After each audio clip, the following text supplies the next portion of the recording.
And a very good evening to you. This is the Hot Seat, and in the Hot Seat to talk about a matter that is on everyone's mind, cricket, is Mr. Carlton Bernardes, the former head of cricket operations at Sri Lanka Cricket, and a long history of involvement in the game, and currently a consultant to the Ministry of Education on schools cricket. And that's an anomaly too. Let's find out why, what the connection is between education and cricket. Very good evening to you, Carlton. Good evening to you, Faraz. It's nice being on your show. Thank you. Now, I want to ask you, why Education Ministry? Why not Sports Ministry? Well, Education Ministry is because normally in the curriculum of the school for children, sports is on the curriculum. Right. In terms of education as well. So the Ministry of Education has a responsibility towards the sports also, where students participate, because they give the green light for their participation. Right. Well, that's out of the way. That makes sense. Now then, everyone's talking about, there's all sorts of things going on in cricket. The most current one, of course, was well, just most recently was ball tampering, but before that there was pitch fixing, they said. Now, it sounds odd to me that pitch fixing is an offence, because it's being fixed all over the world. Well, you couldn't say that it is being fixed. It is actually towards the home team's, what could I say, advantage. That the wickets are prepared tailor-made according to their requirements. The home teams. The home team. So in a way that's fixing, but you're saying preparation. Yeah, but if you look at right around the world, in terms of international cricket, you could see that in Australia the wickets are fast and bouncier. Yeah. South Africa it's the same. Yeah. But of course the wicket, the way it is prepared, it has a little bit of turn on the last day. Now that is where the attributes are. On preparation of wickets, where it is nice and easy, where runs are scored, where the cricket lovers and the spectators come to witness the game, and at the same time you would find a tussle between bat and ball on the 4th and the 5th day. And would you say that that is the very essence of the game? That is the real essence of the game, and that is why this game is constructed over a period of 5 days. Right. Right, where each team has to battle it out for 90 overs per day. Right.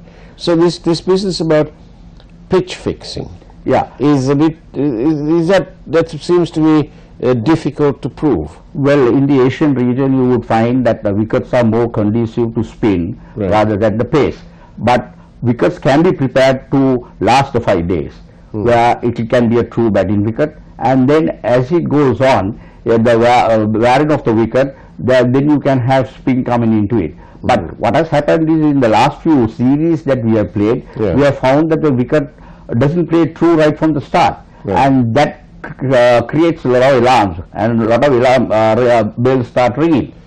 In my mind, and I haven't done a scientific study on this, but in my mind, the pitch at Dumbullah always seems to be a low scoring, usually seems to be low scoring.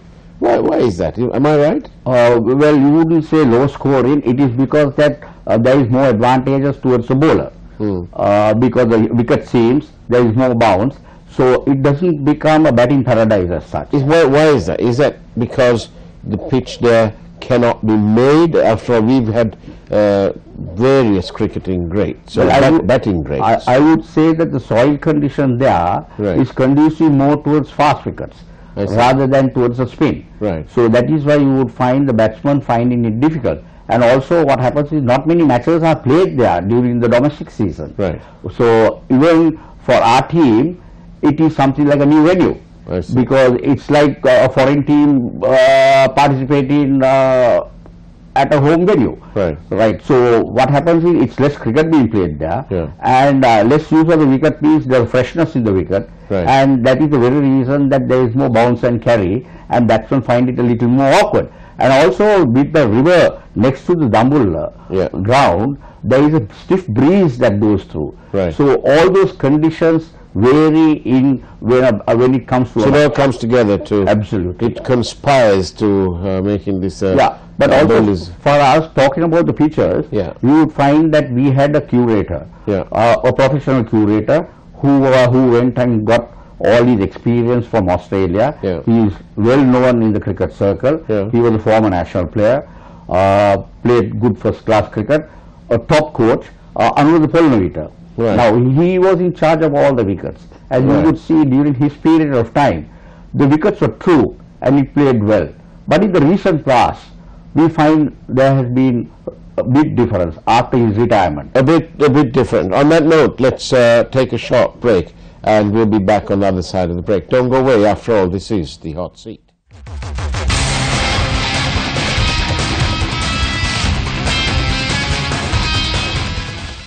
And welcome back to the hot seat, where we are in discussion on matters cricket with Carlton Bernardes.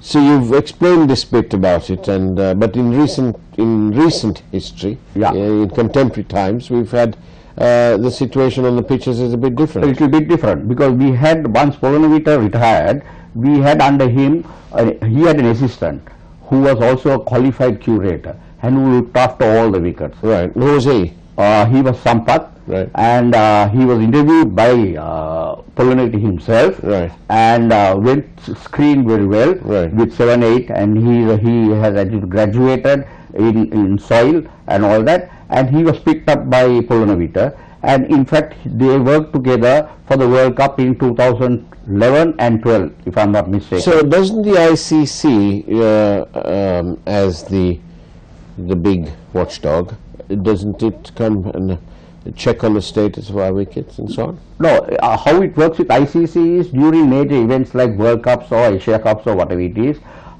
if we do require the assistance, or especially if it's a World Cup, where there are so many teams involved, the ICC themselves appoints a curator to come and oversee all the wickets. Right. But if we require their services, we can always get it. Right. So what they do is they work with the local curators and tell them how the preparation should be and what should go into preparation. So Sampath was one of them, but it was very unfortunate that since late, Sampath has been taken out of all international venues, right, and he has been put into the domestic circle. So he has very little to do, because the clubs prepare their own wickets in domestic circle. Right. So he is more of a consultant towards the clubs rather than preparing the wickets. Right. Let's move away from pitch fixing, which doesn't seem to be. It seems a long shot to try and prove any of that, but because obviously pitches are prepared for or fixed. This English language is rather quaint. Yeah, so I would say more prepared towards the home advantage. Yes, but excepting when you say fix, it sort of conjures up images of some sort of skullduggery. But apart from that, now then, the latest thing to affect us is the claims of ball tampering. Now, quite often you see the bowlers, they spit on their hands and do all that business, and they rub it. And so the cricketing fraternity all over the world is quite used to seeing that. Why is it that when Chandimal does it, it's become a problem? Well, in the recent past, you would see that ICC has little tightened about the ball, right, and how it should, because the ball plays a major role in the game of cricket. Right. And actually, it's to do about aerodynamics of it, right, when it comes to the ball, right, because there is so much of yaw play, and also how the seam rotation and how it would sort of move away, especially off the wicket or in the yaw. And also it's about dry conditions and all humid conditions, and whether it is very heavy conditions. Have you watched the footage? Yeah, I did see a little bit of the footage. Right. But in this instance, it is where they talk of Chandimal having a sweet in his pocket, right, and then applying the saliva on the ball. Right. Well, now that can be contradicted in terms of the recent past and the recent events that have been taking place, because the umpires are more watchful, and also you would find there are so many cameras involved when the players are on the field, and the match referee is also above everyone. Right. Where he also has the footage of all the angles when it goes on. So in terms of if they see something different happening at that time, of course they bring it to the notice of the match official and also the third umpire, that is the TV umpire.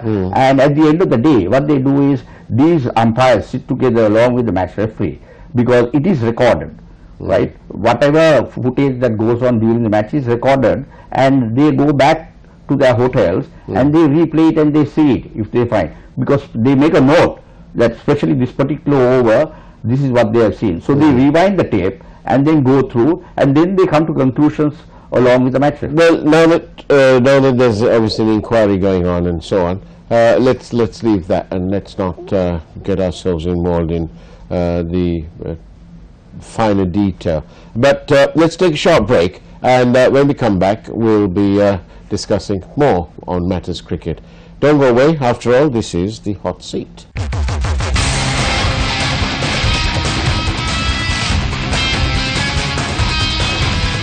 And a very warm welcome back to the Hot Seat.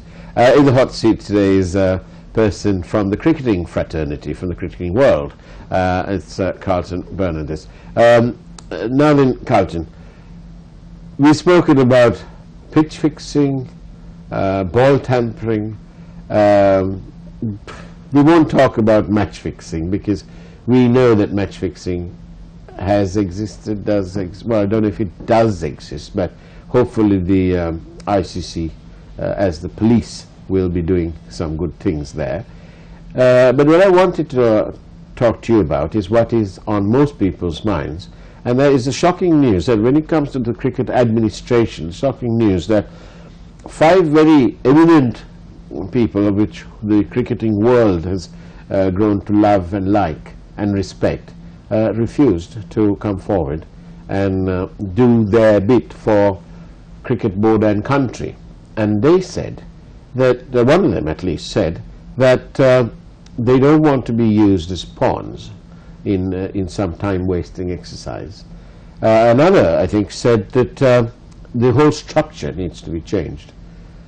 Why do you think that the cricket board is only limited to Sumitipala, Dharmadasa, Ranatunga, Dharmadasa, Sumitipala, Sumitipala proxy, and various other names only through a interim committee? But why is this appears to be so limited and so narrow? What about the great names from the past, like Anna Puncheheva, Raja Mahendran, and so on? You know, there are people who've input into this game, but they don't seem to be coming forward. Why? What's the problem? Well, for us to tell you, the game, as much as the game has evolved, the names that you have mentioned, Anna Puncheva, Raja Mahendran and all, they are during their period of time did serve cricket admirably. Yeah. And that is why we are here today in this situation, because of what they are given to the game. But if you look at the last 5 names in the recent past, where they have been summoned or approached by the sports minister to come forward to serve the game, like the game has evolved, they are also talking of certain changes that need to be done. And that is exactly what they are looking for if they need to take the game forward in Sri Lanka.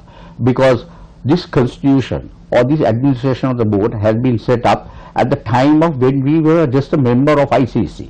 But we have graduated through the process. And now, with times, there are professional cricketers involved and they need to get involved in the game. But what has happened is you can't do something honorary. That's the problem, because in the past, when cricket started coming up, I think, if I'm not mistaken, one of the tournaments, one of the main tournaments that is going on now, was started off by Tobacco and the Maharaj Group. But what I'm trying to say is that now you don't see local businesses getting involved in this. Why is that? Is it because local businesses can't compete with international brands, or is it that local businesses are so fed up that they don't want to get involved? No, it would say, I would say that why they don't get involved is because they don't get that amount of mileage. Right. out of domestic cricket. Right. Because if you look at the Indian leagues, you would find the Indian domestic league is also on television. Right. And there is so much of following in the game. Right. But Sri Lanka is a small country with a small population. Yeah. So it's very difficult to sell their products. Yeah.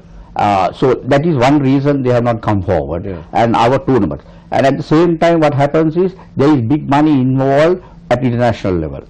And the people do not come to the grounds as much as for domestic games as what they do for international games. You would find even in Sri Lanka, where the international games are concerned, that very little people come forward. That is because of television, because they can sit cozy in their homes, watch the game. Yeah. So, and there is lot of sponsorships by way of television rights. Right. Right. But at domestic level, what could they offer? Like there is a recent tournament, provincial, that was played. Right. The board had to spend money to televise those games. But in years gone by, you would find the sponsors would come forward to do it. What is it the structure that is keeping others from serving at the helm of Sri Lanka cricket? Is it the structure? Is that particular cricketer right? Also, it is a structure. It's a combination of structure and the administrators. Right. The way they go about things. Do we need a new Sri Lanka cricket constitution? Definitely. What has happened is there has been a bit of tweaking in the new constitution, right, which was done in January. What about the sports law? Does that need amending?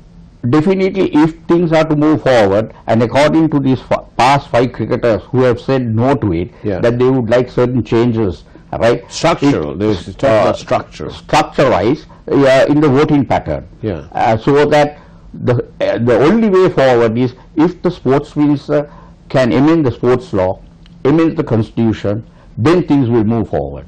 And these legends whom we call, whom we look up to, who have served the game, will definitely come forward to help Sri Lanka cricket.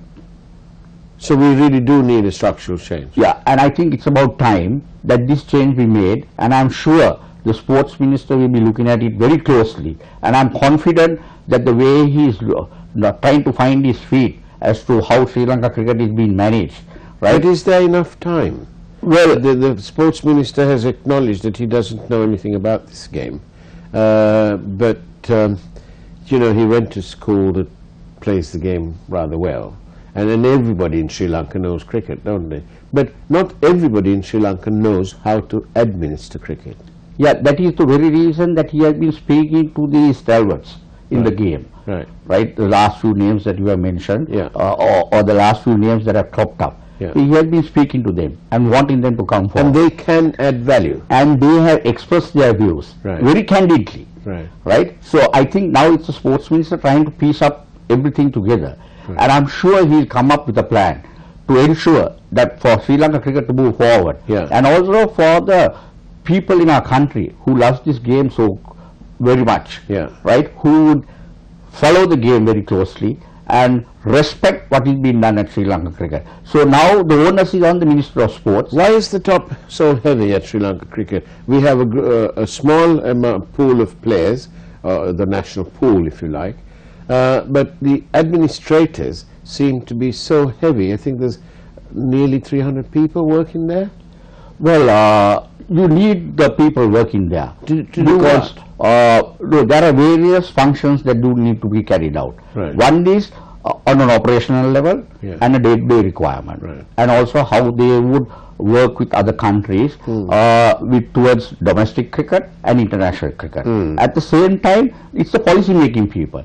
Now, what has happened is where the employees of Sri Lanka cricket are concerned, they are on a contractual basis. Now that is something that the sports minister needs to look into, because when you are on a contractual basis and you know that there is going to be changes every 2 years or every other year, right, then of course you are looking forward to the next person coming forward and you look forward to try and serve that person.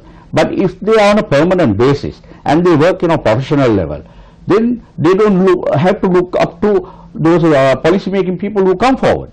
On the other hand, for the policy making people to come, the structure has to be changed. What's the attraction? Why do people come to the cricket board? Is it passion? Is it the opportunity to make money? Let's be frank. It is not only about the money making thing. There were times when the board was finding it difficult with the funds, but still they rallied round and was working for the board. It's a passion. It's the love of the game. Right. That is why still you find, with all these controversies that are mad, you just put in an advertisement, you will find hundreds sending in the applications to join, because they want to serve, they want to be involved in cricket, and that is very much in an Asian country. Right. So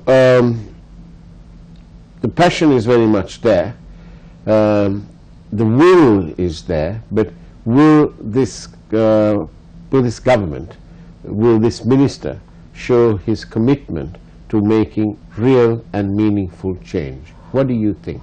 Well, I'm optimistic that that will happen. Yes. And also the heads of the country should now think how this game should move forward.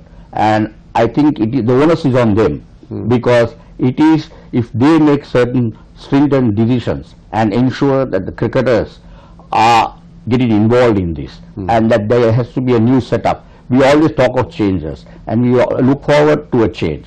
And the only change necessary if we can see these cricketers, these legends of ours, come in and serve in the game. Because what has happened is, if they are not going to come and serve Sri Lanka cricket, definitely internationally they will be absorbed. You would see some of them already have offered their services to other countries. So why not we look at their services been obtained for Sri Lanka cricket, and definitely they will. But only thing what they want is a change in the constitution, because the way it has been constructed, it is to suit the needs of certain people, and that should be one objective of the sports minister, to ensure that it is taken to parliament and changed. If that happens, I am sure we are going to have a good run in cricket and a good governance that will enable Sri Lanka cricket once again to thrive to the next level. And win the World Cup again. Absolutely. Carlton Bernardes, thank you very much for being in the hot seat. On that note, that's about it. We'll see you in a fortnight's time, same place. Take care, good night, and God bless. Thank you, Faraz. God bless.